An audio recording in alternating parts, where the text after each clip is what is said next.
the brothers, and it is a brotherhood in football, but how about the true blood brothers in the NFL? And I've got one for you that's going to be at the combine, and he's going to put up some amazing numbers, I think, because I'm talking about Christian McCaffrey. The whole family is athletic, right? I mean, you go to the McCaffreys, you look at the dad and on down, everybody is a baller, including mom. Everybody is a baller. And he's got a brother, Luke, who was a quarterback at the University of Nebraska, transferred to Louisville, and finished up, and he played 2 years at Rice as a receiver. John, as a receiver at Rice, 129 catches. Now, this is college football. Now, they usually don't get these kind of numbers. 129 catches, 1,700 yards, 19 touchdowns in 2 years. I think this kid, if he's there late for San Francisco and they want to go ahead and just grab him and put him in there with Christian, which both of them would love to happen, that could be pretty cool. But I wanted to run through this list, and then you might have a list or you might want to pick these, but you've got Peyton and Eli, right? You've got Jason and Travis, the Kelseys.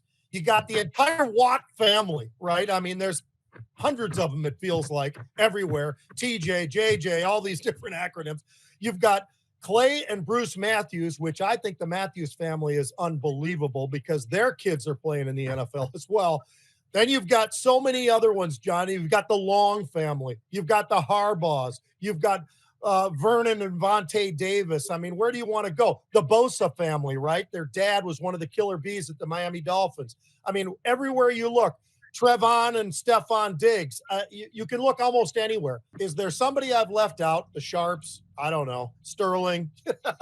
However you want to frame it, but who do you think are the best brothers ever? And it could be because they've got 3 or 4 of them or whatever, but is there somebody that you kind of pick and say, you know what, I look at this family and just think, how could they do anything more than what they've done? And I think that there are a couple of families who kind of fall into that category. For me, it's probably the Bosa family because it was dad, unreal.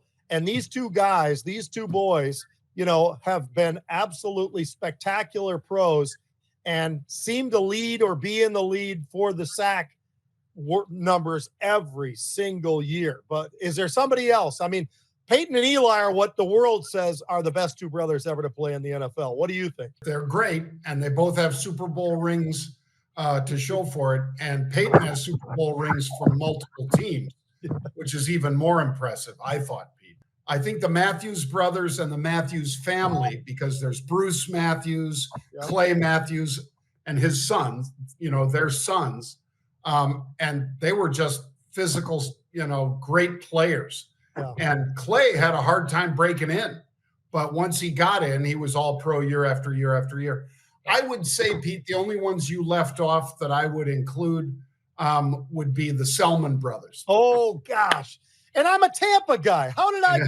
We got a highway right up the road from me, John. Leroy Selman Highway. I missed that. That's on me. No, it's been a long time, and you were probably barely born when those guys were pros. Yeah, Leroy Selman, Dewey Selman, and I forget the other, but all 3 of them were playing for Tampa. The Bosa family is awfully impressive because, like TJ Watt and JJ Watt, both of them great pass rushers, tremendous defensive players. They're not just pass rushers; they're great defensive players. The rest of their family, Eric Kumerow, who was part of their family, and like you say, the killer bees and all the rest. I think they might have had like as many as the Matthews play in the NFL, Pete. The mom got remarried, and so that's why the names aren't all the same, folks, and so forth. But great players. Add the Selmans in there. I'm not saying they're better, but they deserve the accolade. I'm going to say they are better. I can't believe I missed it, and that's my favorite group right there. And I was fortunate enough to be on the Bucs, have Leroy come over and talk to the team and all that kind of stuff. And one of the great guys of all time. I mean, these guys went to Oklahoma and turned that place. I don't know if they lost a game in their careers at Oklahoma, John. Jeez. That's how good those teams were when they were playing. Unbelievable.